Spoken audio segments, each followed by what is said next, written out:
Ngema-weekend kuningi lokwendekalako, sivusele siphilise ngalawo magama.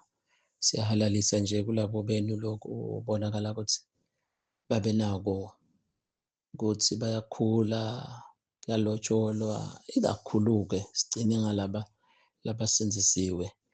Ofisini lethu siyabona nje bugelegele bantu ukuthi hlanganisa nenkosi.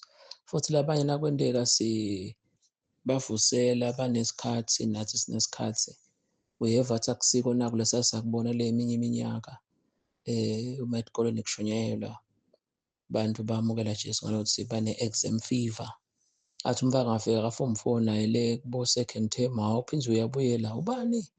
Hhayi sibekasinziswa bekabonakala ukuthi ucela uNkulunkulu amewede kuleli bhuloho le-examination. So siyabonga nakithi sesineminyaka sinzisiwe ukuthi le nto yaba genuine.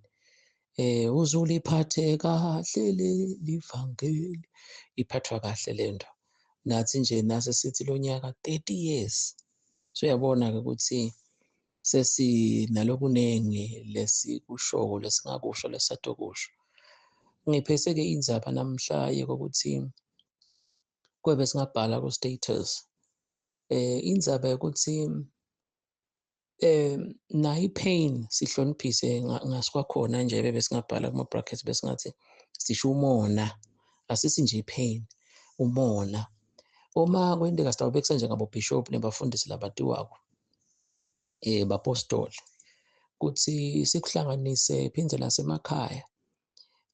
Uyabona nje le pain yokuthi bani umbone adevelopha empilweni, angibekise ngabo-ke abantu labadzala, bafundisi babhishobhi. Kusinakwendeka kukhonzakala ukuthi sekuvela simo side, scandal sakhe. Hawu bathi wente nakho. Futhi-ke most of the time kusuke kuliciniso. Kuthi wente nakho lokuthi bonke labantu bayavela. Sikubonile la masontweni. Nanyalo uyakubona kuyachubeka. Loku mcoka ngiloku ukuthi sicale nje ngala. Davide wathi noma ngabe esawula uNkulunkulu somshila wathi hey, ungabeka isandla ati kwemgcotshwa.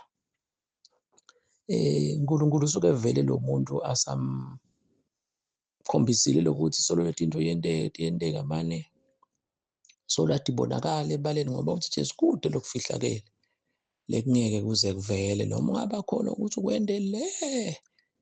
Caphela nje wena nabe khona lokwendako akusakhulumi kubafundisi kuphela noma-ke bo-CEO ngoba kubhicene nje. Kuthi noma ngabe namhla usangabonakali uyekele futhi lokumnanzi lesifundisa ngako ukuthi asingakholelwa ukuthi noma-ke not ukukholwa per se. Uyabona nje umuntu wathi uzoma ungabonwa likhona liso lelikubonako. Mina nje lalabaningi labakhulile lesibakhulisako ukuba ngiloko lokuthi one day we shall stand before God. Kuthi noma la emhlabeni kungenteka ube wedwa, thembeka la kuwe lokhu kuthembeka kuNkulunkulu. Utawubona-ke ukuthi impilo itaba mnanzi njani. Phindze futhi siyafundzisa. Mfundisi ngenta kanjani lokho ukuthi ngingenti isono noma ngabe ngisebumnyameni. Ilofu yakhiwa imvuthu. Sihlale sithi lokuthi athi uNkulunkulu naku lesihlale sikusho labanye belo ngathi nje yebo akubadzina abakucansukeli bathi kuyaviwa kungendiwa. Uma nje uNkulunkulu naku ngihlale ngikusho seligama lami ngibhala encwadini yokuphila kusiyelo seneliso. But yeke uthandaze stake, yeke uzila 2 days. Lesiphindze sisho kulama teaching ukuthi Jesu ngesencele nguGenesis to Revelation. Jesu live la uNkulunkulu bese ngesekudla lokuhamba embili. Jesu liphimbo. Jesu nasi break down. Jesu inkulumo yasezulwini ngami ngaleso sikhathi. Uma ungatendi le tono teliphimbo lokuthi awuzile 2 days, ufundze nencwadi yabaseGalathiya uyicethe. Uma le tono teliphimbo ungatendi ngeke manje uzutende tono telive. Ngoba lokuthi ungaphingi, ungebe, ungabulali. Leli esikhuluma ngakho. Konke lokhu bese kuvela emaphepheni. Bani sowente lokho? Tonke letinto leto tibhalwe phasi ngilesithi-ke nansi nje kumukele Jesu. bazwana ngiyamthanda Jesu. Kungaba kude ukuthi ngithi bazwana ngiyathanza kungahlobonge, ngiyathanza kungaphini, ngiyathanza kungebi, ngiyathanza kuthanza amagama njengoba ngithanza mina, ngingaceda nini? So ngidazi ngiyamthanda Jesu. Jesu ngileli Bhayibheli lincwadi lethu 66. So sithi-ke Jesu livi laNkulunkulu, phindze Jesu liphimbo ngoba le livi lachamuka ngeliphimbo. So le tono-ke kude sono ngawuthini lesibhaliwe zakomoya funa sibhalwe ungabulali. But nako ukuthi angihambe ngesiteki angizile 2 days kude la kubhalwe khona. But uma ngingakwendi lento leyo ngilethe imvuthu-ke uma sophuma emaphepheni seyilofu. Uze kumfundisi uma ungatenti le tono leti teliphimbo ukuthi hamba uthandaze isiteki zila 2 days ungakalali idlana nencwadi naye. So ngiyawonisha-ke. So kulabanye benu kuba khona nje ukuthi lokhu ulalele audio nje nale video uyeva lokho ukuthi yathi vele mfundisi kulokuthi nje mina ngisangamithisi futhi mfundisi ngisangamebele uhulumende.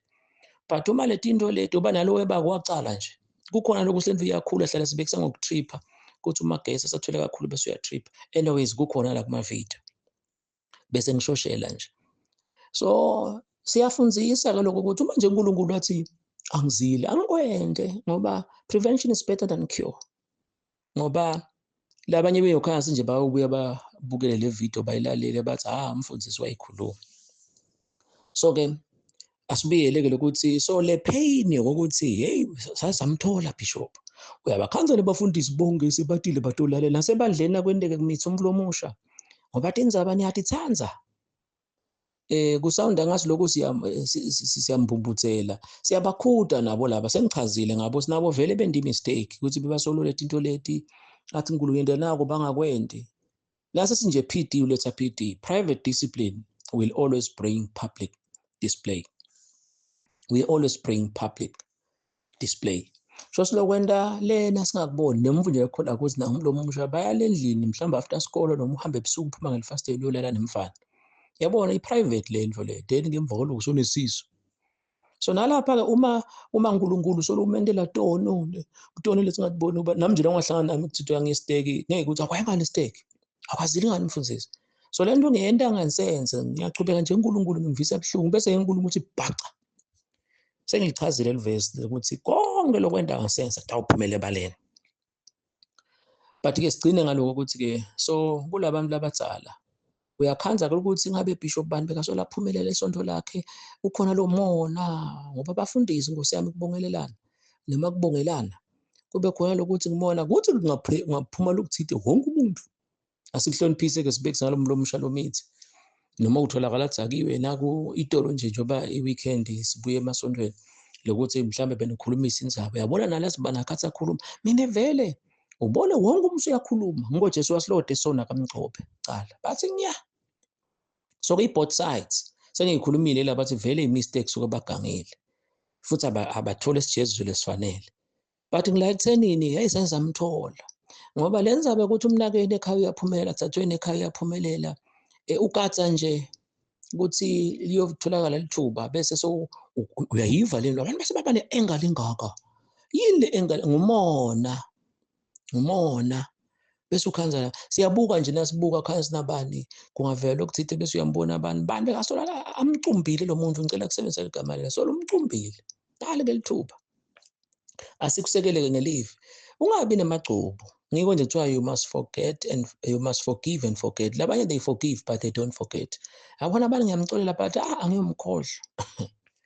Yathi lokuthi to forget and to forgive it helps you. Try umoya lemoyeni wakho. So eBhayibhelini ke kuyaze kujutshwe inhloko yaHerod. Herod ajoba inhloko yaJohn the Baptist.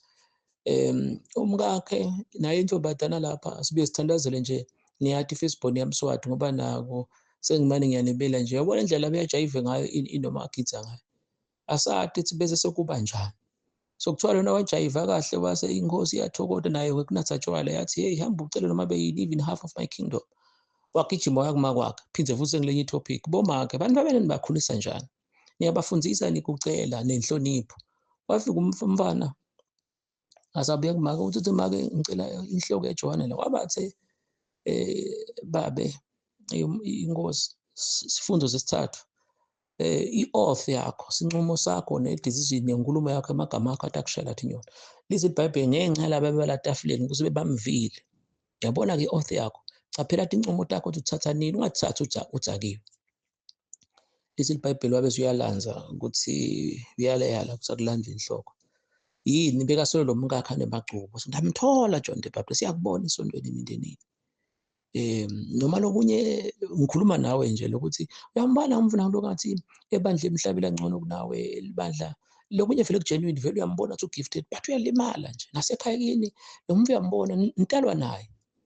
Mambambele lize iBhayibheli 1 John loyo lozonda umbhuti wakho umbulala ubulala njani ungakaphathi isibhamu lenhlitiyo nje lamacubo.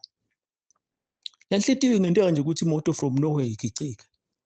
Lithi iBhayibheli ngombulali. Ngiloziba kunethe isikhathi esincane lana kodwa-ke nami ngizithanda ngithola isikhathi esincane ngakuthandazela lokho ukuthi kutawuvakala.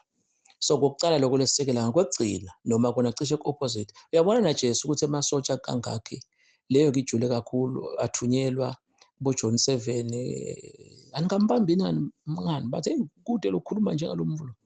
So to fast forward ngoba iBhayibheli ngiyalada neyathi Jesu akathi bambambile sebambophile lithi iBhayibheli emasotsha tafikazi lo mvulo nosicaphathile la lithiwa bambeka la nkundleni akathi bataze bamkhafulele bamshaye bathi profeta bamvale emehlo profeta ukuthi ngibani lokushayile laba bathi akathi banisolo sikufuna vele Jesu bekabahluphile emasotsha kangiva kahle nemaphoyisa nabo bonke ukuthi nasihamba nibamba esigebengu ngeke nje lokuthi thina singubuzala bethu sibe sikubona lo mnye bese ushaya enyameni kanti kuthiwa mhla udubule emoyeni then ngephinze noma uyadubula umuka mdubule enhloko yebo-ke mhlambe nceke bathi lethi inhlavu sokuthi ikhala tonke athi uyafika la agogonzele kanti bebashaya idolo bese kushayeka inhloko but kulokunye nje sibe sihleke sathi bese kukhona athi lo mfo sigijimise kakhulu naJesu kokwendeka kuthi simtholile lokumshaya nje masotsha bese akhokha sibhuku.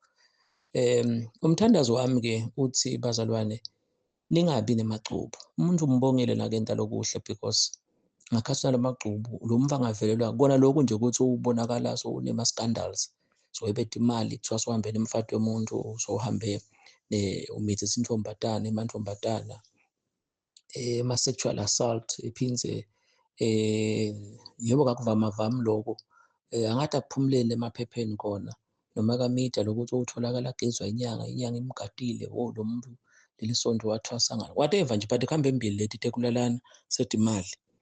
So ibanako lokho ukuthi ngoba lokunye ngaze lo muntu afike lapho ngoba Nkosi yami kodwa kukhona kuma-video lokuthi yonke into lengekhathi kuwe itabe seyifuna indlu yangephandle ngihlale ngibekisa uma lengekhathi bami labasha ufuna ukuthi uye ekhempini ukhansi ukuthi imali utava bani kodwa la nami nje ngiyakwata steak kodwa lapha mfana wakamnisi into kuphi imali ngoba lengekhathi mbuthi Nkosi ngiyacela ke ekhempini.